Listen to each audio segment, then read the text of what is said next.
अस्सलामुअलैकुम एवरीवन। हम लोग पढ़ रहे हैं trauma and stressor related disorder और आज हम पढ़ेंगे एडजस्टमेंट डिसऑर्डर कि एडजस्टमेंट डिसऑर्डर क्या होता है। इसको डिटेल में डिस्कस करेंगे, इसके सिम्टम्स, इसके कॉजेज़ और ट्रीटमेंट पे बात करेंगे।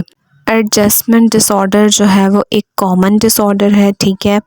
इस डिसऑर्डर में इमोशनल और बिहेवियरल रिएक्शन जो लाइफ में कोई भी चेंजेस हो सकती हैं, ठीक है, जो कि नॉन थ्रेटनिंग है, ठीक है।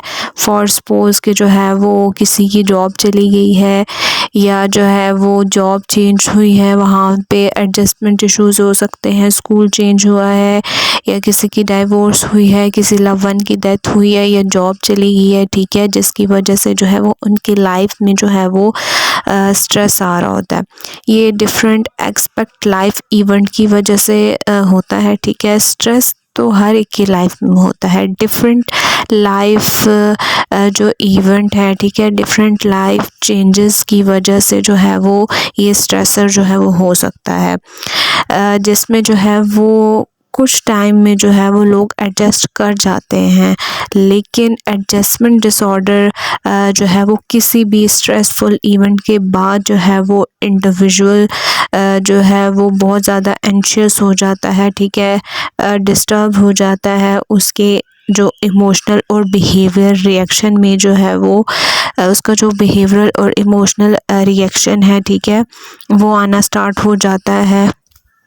डायग्नोस्टिक क्राइटेरिया की बात करें तो क्राइटेरिया ए है द डेवलपमेंटल ऑफ इमोशनल और behavioural symptoms in response to identifiable stressor occurring within 3 months on the onset of the stressor. अब क्राइटेरिया ए के अकॉर्डिंग जो है वो एडजस्टमेंट डिसऑर्डर जो है वो इमोशनल और बिहेवियरल सिम्टम्स जो होते हैं, ठीक है, एक आइडेंटिफाई स्ट्रेसर के रिस्पॉन्स में, ठीक है, और जो इसका ऑनसेट है, ठीक है, वो 3 months है, ठीक है। अब ये जो सिम्टम्स हैं, ठीक है, ये 3 months के अंदर अंदर जो है वो ये सिम्टम्स आ रही हों जो स्ट्रेस हुआ है, जो स्ट्रेसर है, ठीक है। नेक्स्ट क्राइटेरिया बी है दीज सिम्टम्स और behaviour are clinically significant as evidenced by one और बोथ ऑफ द फॉलोइंग। अब क्राइटेरिया बी में ये 2 सिम्टम्स दिए हुए हैं, ठीक है, ये जो एविडेंस दिए हुए हैं एक या जो है वो दोनों हो सकते हैं। अब क्राइटेरिया बी का जो फर्स्ट पॉइंट है marked stress that is out of proportion on the severity or intensity of the stressor. Take into account of the external context and the cultural factors that might influence symptom severity and presentation. Criteria B का जो first point है उसके according जो है वो जो stress है, ठीक है, जो स्ट्रेसर है उसकी जो सिवेरिटी लेवल है, जो इंटेंसिटी है, ठीक है, स्ट्रेसर की वो इतनी नहीं होती जितना जो है वो इंडिविजुअल जो है वो रिएक्ट करता है। और जो है वो इंटरनल कॉन्टेक्स्ट और जो कल्चरल फैक्टर है, ठीक है, वो भी जो है वो रोल प्ले कर सकता है। नेक्स्ट सेकंड पॉइंट है सिग्निफिकेंट इम्पेयरमेंट इन सोशल, ऑक्यूपेशनल और other important areas of functioning. अब जो है वो सिग्निफिकेंट इम्पेयरमेंट हो रही होती है इनकी सोशल लाइफ में, ऑक्यूपेशनल और other important areas of functioning जो है वो डिस्टर्ब हो रही होती है। क्राइटेरिया सी है the stress related disturbance does not meet the criteria for another mental disorder. अब ये जो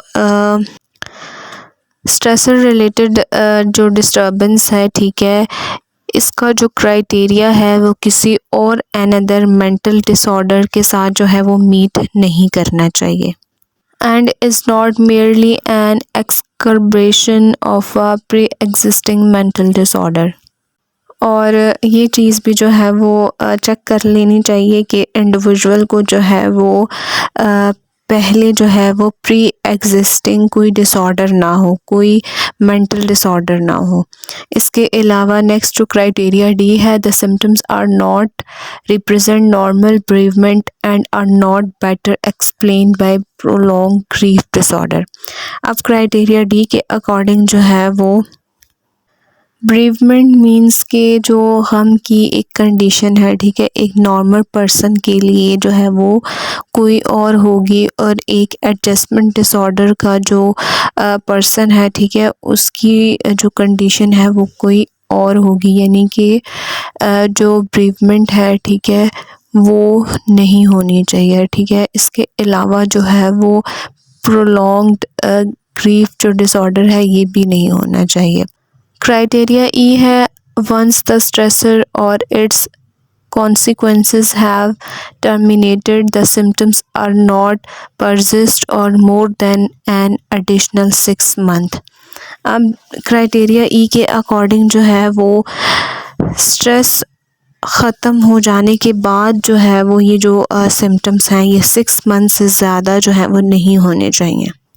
कॉजेज़ की बात करें तो कॉजेज़ में जो है वो स्ट्रेसफुल इवेंट हो सकते हैं, लाइफ के एक्सपीरियंस हो सकते हैं, कोई नेगेटिव एक्सपीरियंसेस हो सकते हैं, एनवायरमेंटल फैक्टर्स हो गए, ठीक है, ये अपना रोल जो है वो प्ले कर सकते हैं इस डिसऑर्डर को कॉज करने में।